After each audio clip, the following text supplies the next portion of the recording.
in this lesson, we're going to discuss the Security Content Automation Protocol.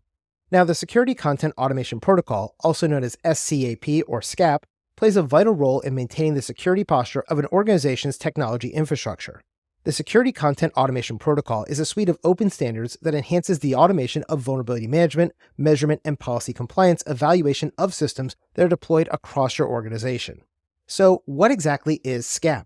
Well, SCAP was developed by the National Institute of Standards and Technology, known as NIST, and is designed to provide organizations with a standardized approach to maintaining the security of their systems, and it includes a number of components that are used together to automate security tasks, including vulnerability scanning, configuration checking, and software inventory. Now, the Security Content Automation Protocol is a NIST framework that outlines various accepted practices for automating vulnerability scanning by adhering to standards for scanning processes, results reporting and scoring, as well as vulnerability prioritization. SCAP is also heavily used with internal and external compliance requirements because of all the different vulnerability scanners and tools will now support the same SCAP formatted data. This makes it really easy to transfer information from one tool to another tool because they're all speaking that exact same language, which we call SCAP. Now, there are three main languages that are used inside of SCAP. These are OVAL, XCCDF, and ARF. The first one we have is OVAL, which is pronounced OVAL. Now, OVAL is the Open Vulnerability and Assessment Language, which is an XML schema for describing system security states and querying vulnerability reports and information. OVAL is used to describe the system's information, the machine state, and the reporting for a given scan target. OVAL will allow us to have a consistent and interoperable way of collecting and assessing information about all of our targets, regardless of what tool was actually used to conduct the scan and vulnerability assessment of that target. Second, we have XCCDF. Now, XCCDF is the Extensible Configuration Checklist Description format, which is also an XML schema, but this one is used for developing and auditing best practice configuration checklists and rules. Before XCCDF was available, the best practice guides were long documents containing step-by-step guidance that told you exactly what to check. Each one might include 30 or 40 or 50 pages of detailed information, and during an assessment, you would print out that guide and then manually check all the steps in that guide one by one as you went through it. By migrating to XCCDF, though, we can now use scanning tools and automation to check our systems against those best practice guidelines using the XCCDF machine-readable format that can then be applied and validated using compatible software. Now, if your software doesn't support performing these checks automatically, it can still be used as your checklist as you're performing the manual steps and collecting your responses in that software tool as well, making XCCDF a really great option for you to consider. The third one we have is known as ARF. Now, ARF stands for the Asset Reporting Format, and this is again an XML schema, but it's being used to express information about the assets and the relationships between the assets and their reports. The standardized ARF data model is going to help us facilitate reporting, correlating, and fusing of asset information throughout and between our different organizations. ARF is really great because it's vendor and technology neutral, and it makes it very flexible and well suited to a wide variety of reporting applications. Now, in addition to these three languages used by the Security Content and Automation Protocol, or SCAP, we're also going to be supporting three different methods of enumerating our assets. These are known as CCE, CPE, and CVE. Now, first, we have CCE. CCE is the Common Configuration Enumeration. The CCE is a scheme for provisioning secure configuration checks across multiple sources. Essentially, CCE is a collection of configuration best practice statements that allows us to have these configurations and then use an automated tool to verify they're actually being properly used. The Common Configuration Enumeration will then go ahead and provide us with the unique identifiers for different system configuration issues. That way, we can quickly and accurately get a correlation of the configuration data across multiple information sources and tools. Second, we have CPE.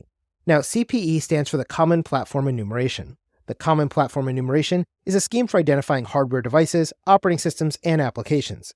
CPE is written in a machine-readable format that begins with CPE, : and then has a series of information that's separated by colons. Now, the standard format of a CPE message is CPE : part, vendor, product, version, update, addition, language.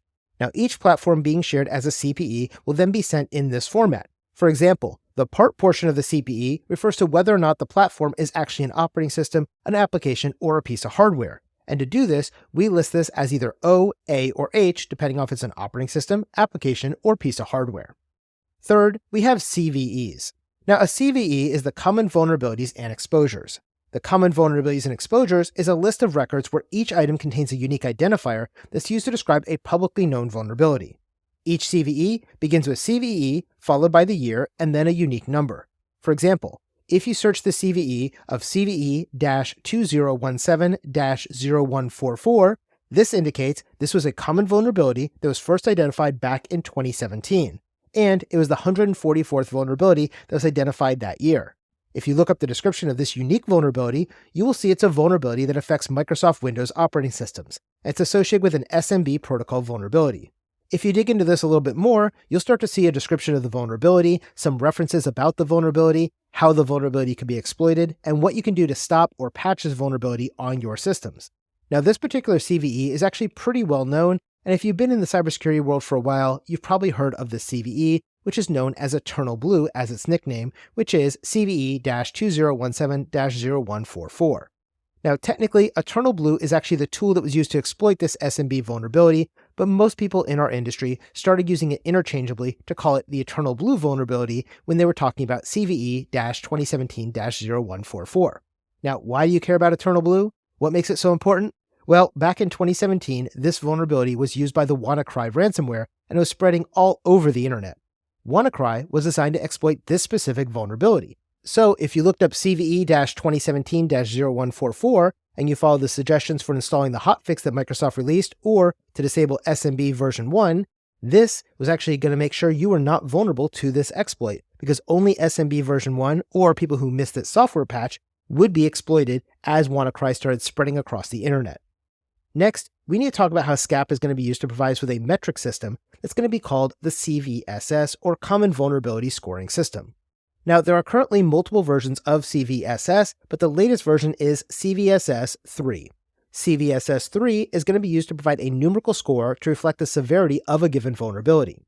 This score ranges from 0 to 10, and this score will then be translated into a qualitative rating of how serious a vulnerability it is by calling it either none, low, medium, high, or critical. If you have a CVSS score of 0, then it's going to be considered none in terms of its criticality. If you have a score between 0.1 and 3.9, it's going to be considered low. If you have a score between 4.0 and 6.9, it's considered medium. If you have a score between 7.0 and 8.9, it's considered high. And if you have a score of 9.0 to 10.0, it's considered critical. Now, while these scores are helpful in aiding in your determination of how critical a vulnerability really is, it does not account for any mitigation that you may already have in place inside of your networks. For example, the Eternal Blue vulnerability is rated as an 8.1 on the CVSS 3 scale, making it a high level of criticality. But if your network already has SMB version 1 disabled before the exploit for the vulnerability was discovered, guess what? You're not subject to this attack, and it would become very low on your priority list of criticality in terms of remediation efforts because you're already protected against it. Finally, let's discuss the use of SCAP inside of benchmarking, which is one of the reasons for using SCAP in the first place. Now, a benchmark is a set of configuration rules for some specific set of products to provide a detailed checklist that can be used to secure the systems back to a specific baseline. These benchmarks are usually going to be expressed in the Extensible Configuration Checklist Description format known as XCCDF, which is an XML format specifying security checklists and reporting results of security benchmarks for your compliance and testing. Now, there are many SCAP benchmarks available for use by a variety of different system applications, including things like Red Hat Enterprise Linux benchmarks and the Center for Internet Security's Microsoft Windows 10 Enterprise benchmarks. For example, if you're using the Red Hat Enterprise Linux benchmarks, these provide you a comprehensive set of configuration rules for Red Hat Enterprise Linux servers that includes rules for configuring system authentication, setting up your firewalls, configuring your system logging, and much more. The CIS Microsoft Windows 10 Enterprise benchmark will also provide you a set of security configuration rules, but this time for the Microsoft Windows 10 Enterprise Edition, which includes rules for the user account control, data execution prevention, system firewall settings, and much more. These benchmarks, when used with a SCAP-compliant tool, can help organizations automate the process of maintaining system security and ensuring that your systems are configured correctly and that vulnerabilities are being identified and mitigated. So remember, the Security Content Automation Protocol, or SCAP, or SCAP, is a suite of open standards designed to automate vulnerability management, measurement, and policy compliance evaluation. SCAP benchmarks are sets of security configuration rules for specific sets of products, and there are 3 main languages used in SCAP, including OVAL, XCCDF, and ARF.